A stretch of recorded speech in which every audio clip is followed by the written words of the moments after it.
ভাই রে, দেশ ছেড়া ইউটিউবার নামক সস্তা ভ্লগার দালালউদ্দিন আফ্রিদি নাকি গোপনে বিয়ে করে ফেলেছে। ছেলেটা বিয়ে করলো অথচ বিয়ের একটা ভ্লগ ভিডিও আপলোড করতে পারলো না। এমন স্বাধীনতা কি সে কখনো চেয়েছিল? একজন ভ্লগার বিয়ে করবে আর তার বিয়ের ভ্লগের সিরিজ চলবে না, এটা কি কোনোভাবে মেনে নেওয়া যায় ভাই? তার বোনের বিয়ের 1 মাস আগে থেকেই বিয়ের কেনাকাটা থেকে শুরু করে বিয়ের 1 মাস পর তাদের সাংসারিক জীবন পর্যন্ত ভ্লগ ভিডিওর সিরিজ চলছিল। ইন্ডিয়ান সিরিয়াল দেখেও মানুষ এতটা বিরক্ত হয় না যত বিরক্ত তাদের বিয়ের ভ্লগের সিরিজ দেখে হয়েছিল। কিন্তু এবার মনে হয় মানুষ তার হাত থেকে একটু রক্ষা পেয়ে গেল, কারণ কেউ জানতেই পারলো না যে তারা বিয়ে করেছে। একটা পোস্ট না, ভিডিও না, টুস করে কামটা সেরে ফেললো। তবে তিনি যাকে বিয়ে করেছেন তার নাম নাকি টিকটকার রাইসা। এসব দেখে অনেকেই বলতেছে টিকটকারকে বিয়ে করলো শেষ পর্যন্ত। আরে ভাই, সে টিকটকারের চেয়ে ভালো মেয়ে আর কোথায় পাবে? এখন তো তাও চুপি চুপি বিয়েটা করে নিতে পারছে, কয়দিন পর তো সেটাও করতে পারতো না, কারণ আগের সরকারের দালালি করতে করতে তো জিব্বা পুরোটাই শেষ করে ফেলছে।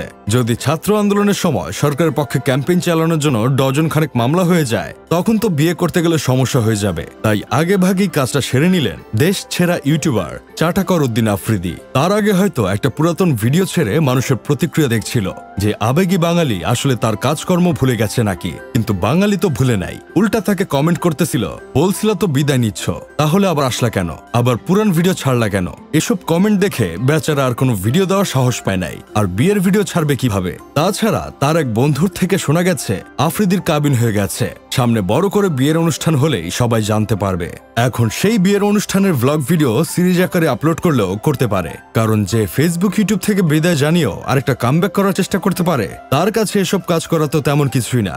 এসব দেখে আমার বন্ধু কেরামত বলতেছে, হাউন আঙ্কেলের ভাতিজার বিয়ে আর হাউন আঙ্কেল আসতে পারলো না, চাচুকে ছাড়া কি কোনো ভাতিজা বিয়ে করতে পারে? এটা মেনে নিতে পারলাম না। চাটুকর আফ্রিদির কাছে করজোরে অনুরোধ, বিয়ের অনুষ্ঠানে অবশ্যই হাউন চাচুকে দাওয়াত দিবেন, তা না হলে বিয়েটা পূর্ণতা পাবে না। বেচারা নিজের বিয়েকে ঘিরে কতই না স্বপ্ন দেখেছিল যে নিজের বিয়েতে প্রচুর ভ্লগ ভিডিও করবে, পান করবে, চিল করবে, কিন্তু দালালি করতে করতে এমন এক পর্যায়ে চলে গেছিল যে এখন আর সেই স্বপ্ন দোষে পরিণত হয়েছে।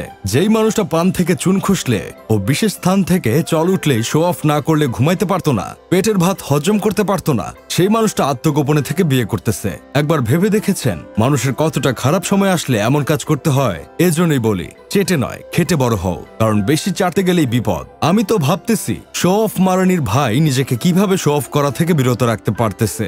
আসলে মানুষ চাইলে সবই পারে, আর তোমরা কিনা হাজার চাইলেও বিড়ি খাওয়া ছেড়ে দিতে পারো না। লজ্জা হওয়া দরকার তোমাদের।